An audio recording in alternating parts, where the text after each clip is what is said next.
ప్రస్తుత జగన్మోహన్ రెడ్డి గారి ప్రభుత్వము తీసుకొచ్చినటువంటి ల్యాండ్ టైటిలింగ్ యాక్ట్ గురించి, ఈ యాక్ట్ వల్ల భూ హక్కుదారులకి జరిగే అన్యాయాల గురించి ప్రజలకు మరియు రైతులకు అవగాహన కల్పించడానికి ప్రత్తిపాడు బార్ అసోసియేషన్ లాయర్ల ఆధ్వర్యంలో ఈరోజు లింగంపర్తి గ్రామంలో మీటింగు ఏర్పాటు చేయడం జరిగింది.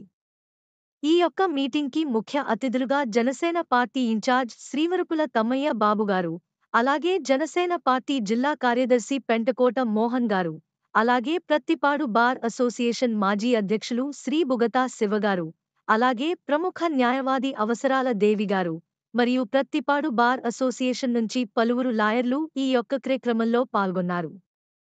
ఇప్పుడు జగన్మోహన్ రెడ్డి గారు తీసుకువస్తున్న ఈ ల్యాండ్ టైటిలింగ్ యాక్ట్ గురించి, దాని విధి విధానాల గురించి, దానివల్ల భూ హక్కుదారులు కోల్పోయే హక్కుల గురించి పలువురు రైతులకి అవగాహన కల్పించి ఈ యొక్క చట్టం గురించి విపులంగా వివరించి చెప్పారు. ఏపీ ల్యాండ్ టైటిలింగ్ యాక్ట్ మీద ప్రజలకు అవగాహన కల్పించడం కోసం ఈ కార్యక్రమాన్ని నిర్వహించడం జరుగుతుంది.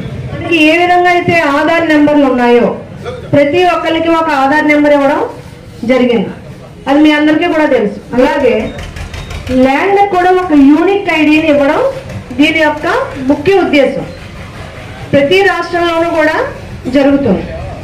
అయితే ప్రతి రాష్ట్రానికి మన రాష్ట్ర ప్రభుత్వానికి ఒక తేడా ఉంది. ప్రతి రాష్ట్రంలోనూ కూడా యూనిక్ ఐడిని ఇచ్చేసి వదిలేయడం జరుగుతుంది. కానీ మన రాష్ట్ర ప్రభుత్వం ఏం తీసుకొచ్చిందంటే 2019లో భూ సర్వే అని ఒక సర్వేని తీసుకురావడం జరిగింది. మీ అందరికీ తెలిసే ఉంటుంది. రైతులందరికీ కూడా సర్వే చేసుకోండి మీ పొలాల్ని అని చెప్పి మీకు నోటీసులు ఇవ్వడం జరుగుతుందండి. నోటీసులు తీసుకున్నారా రైతులందరూ? దీన్ని డ్రోన్ ద్వారా మీ ల్యాండ్ ఎక్కడి నుండి ఎక్కడి వరకు ఉందో ఒక మ్యాప్ గీసి మీకు దీన్ని పాస్ పుస్తకం రూపంలో మీ మ్యాప్ అందులో చూపిస్తూ అది ఎన్ని డిగ్రీ లాటిట్యూడ్ ఉంది, ఎన్ని డిగ్రీ లాంగిట్యూడ్ ఉంది అనేది చూపిస్తూ మీకు ఒక మ్యాప్ ఇచ్చారు మీ పాస్బుక్ లో. దాని పేరు ఏంటండి? జగన్ భూ హక్కు. జగన్ గారు భూ హక్కు కల్పిస్తున్నారు మనకి. జగన్ గారు నండి పొలం మనకి భూ హక్కులు కల్పించడానికి. మీకు ఎక్కడి నుండి వచ్చాయి పొలాలు? మీ తాతల నుండి కానీ, మీ తండ్రుల నుండి కానీ, లేదా మీ ముత్తాతల నుండి కానీ వారసత్వంగా వచ్చే మీ ప్రాపర్టీస్. అలాగే మీ ఇల్లుకి ఒక సర్టిఫికెట్ ఇచ్చారండి, దాని మీద కూడా జగన్ గారు బొమ్మ వేసి, ఇది కూడా జగన్ గారు కల్పించే మనకి హక్కు. అంటే మీరు కష్టపడి సంపాదించి కొనుక్కున్న మీ ఆస్తుల మీద జగన్ గారు భూ హక్కు అని చెప్పి మనకి ఒక పాస్ పుస్తకాన్ని ఇవ్వడం జరుగుతుంది. ఇది ఎంతవరకు కరెక్ట్? ఇప్పుడు జగన్ గారు తీసుకొచ్చిన చట్టం ఏంటంటే అండి, ఈ చట్టం సెక్షన్ 38 అని ఒక సెక్షన్ ఉంది. ఈ 38 సెక్షన్ ద్వారా సివిల్ జ్యూరిస్డిక్షన్ ని కంప్లీట్ గా తొలగించడం జరిగింది. అంటే మీకున్న ఆస్తుల మీద, అంటే మీ ఇంటి గొడవలు కావచ్చు, మీ పొలాల గొడవలు కావచ్చు, దేని మీద అయినా కూడా ఇంకా కోర్టుకి వెళ్ళకూడదు అనేది ఈ చట్టం యొక్క ప్రధాన ఉద్దేశం. ఇది ఎంతవరకు కరెక్ట్ అండి?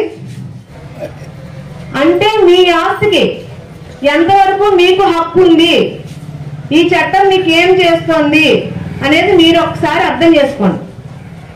ఈరోజు ఈ అవకాశాన్ని ఇచ్చిన మన జనసేన పార్టీ నాయకులకి, వేదిక మీద ఉన్న పెద్దలకి, లింగంపర్తి గ్రామ ప్రజలకు, రైతులకు కృతజ్ఞతలు తెలియజేసుకుంటూ ముగిస్తున్నాను.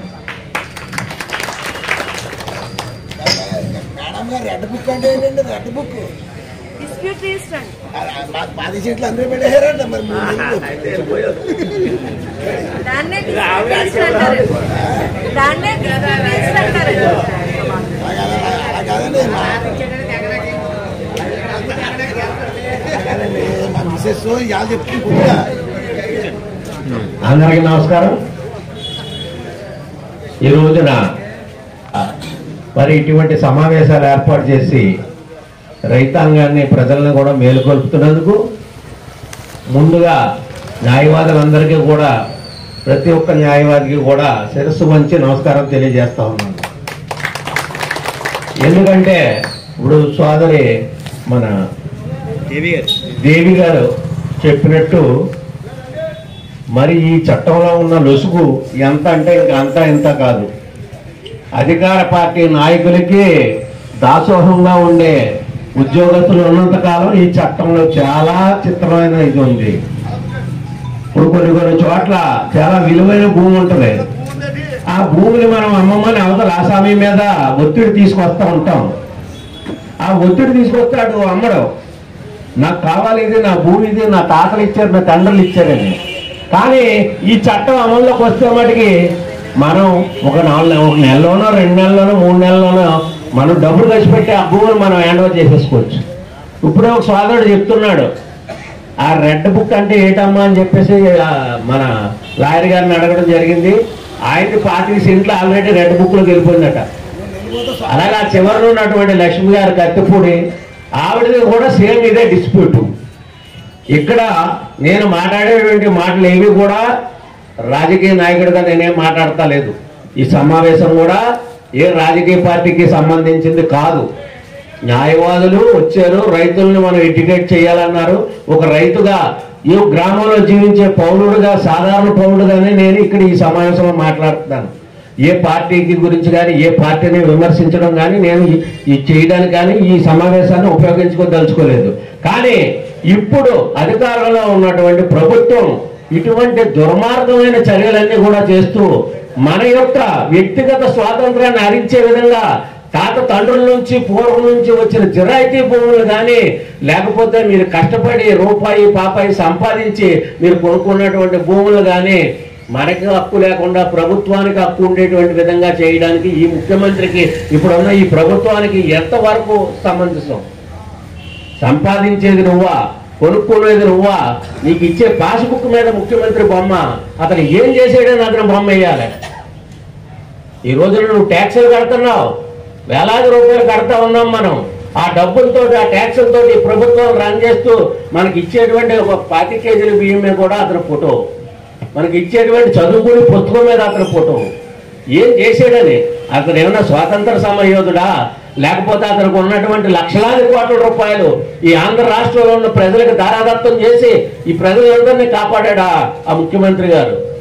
ఎందుకు ఈ అనవసరమైన ఖర్చు? సరే, అది పక్కన పెట్టాడు. కానీ ఈ జీవో రావడం వల్ల, ఈ జీవో నెంబర్ 512 ఏదైతే ముందు సోదరి చెప్పింది చాలా విపులంగా, అందుకనే ముందు ఆవిడతో మాట్లాడించడం జరిగింది. దాంట్లో ఉన్నటువంటి కష్ట నష్టాలు రైతు సోదరులందరూ కూడా తెలుసుకోవాలి, ఈ గ్రామస్తులందరూ కూడా తెలుసుకోవాలి. వాళ్ళకి నచ్చకపోతే వాడిని ఏదైనా చేసేస్తున్నారు.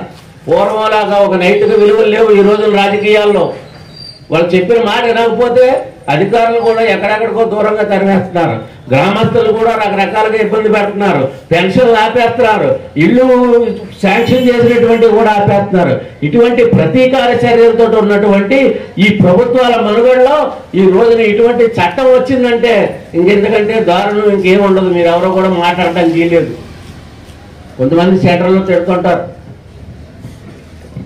నన్ను తిడతారు, ఇంకొకరిని తిడతారు, లేదా ప్రభుత్వాన్ని తిడతారు, లేకపోతే అధికార ప్రతిపక్షంలో ఉన్నటువంటి నాయకులు తిడతారు. రేపు పొద్దున ఈ చట్టం అమలు అయిన తర్వాత అలాంటి ఆడి చిన్నలు చేస్తే, అధికారంలో ఉన్న నాయకుడి గారిని తిరిగితే ఆడితే వెంటనే 2-3 నెలల్లో ఆడు హ్యాండ్ ఓవర్ చేసుకుంటాడు.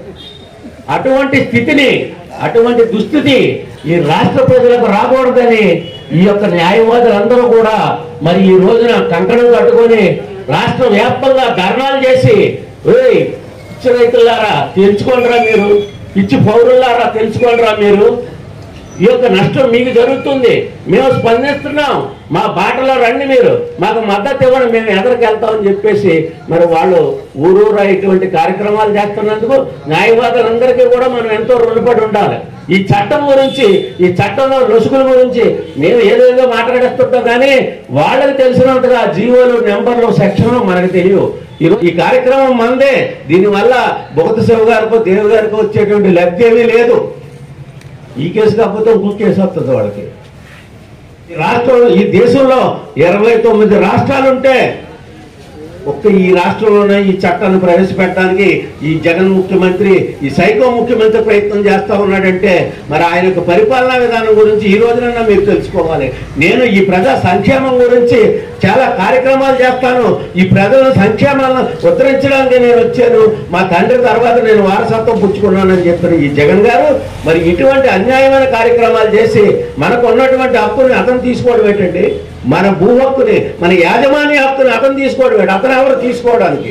ఈ రోజున ఈ గ్రామ నడిబొట్టులో మరి ఇక్కడ అందరం కలిసి ఈ సమావేశం ఏర్పాటు చేసుకున్న సందర్భంగా మరి శివ గారు మన మధ్యన ఉన్నందుకు ఆయనకు చిన్న శిలు సత్కారంగా ఈ గ్రామం తరఫున ఒక శాలువా కప్పి సన్మానించుదామని ఈ రోజున ఈ కార్యక్రమం మళ్ళీ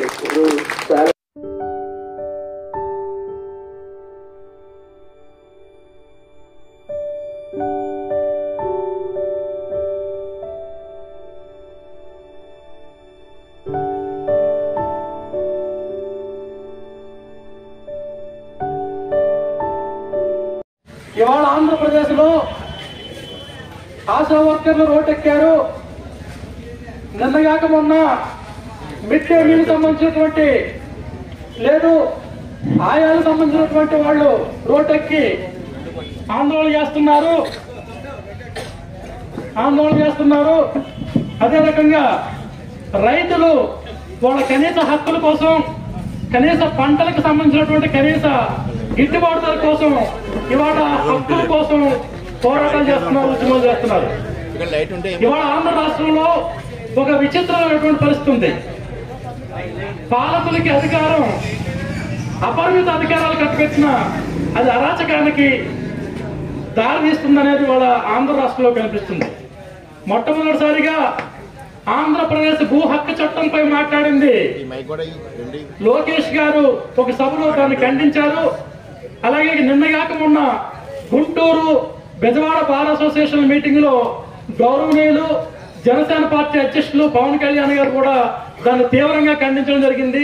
ఇది దుర్మార్గమైనటువంటి చట్టం అని చెప్పి ఆయన చెప్పడం జరిగింది అని చెప్పేసి ఈ రోజు ఈ కార్యక్రమానికి మరి అందరికీ అవగాహన కల్పించాలనేటువంటి ఒక ఉద్దేశంతో మరి ఈ కార్యక్రమాన్ని బొగతా శివ గారు వచ్చి మరి ఈ ఆర్టికల్లో ఉన్నటువంటి ఈ సెక్షన్లో ఉన్నటువంటి అవకతవకలు ఏవైతే ఉన్నాయో మరి రానున్న రోజుల్లో అధికారం ఎవరికైతే ఉందో ఆ అధికారం వచ్చిన వాళ్ళు ఈ చట్టాన్ని వాళ్ళకు అనుకూలంగా ఎదటోళ్ళను ఇబ్బంది పెట్టేదానికి కూడా ఎక్కువగా ఉపయోగించుకునే అవకాశం ఉన్నదంతా కూడా పూర్తిగా మనకి అర్థమవుతుంది.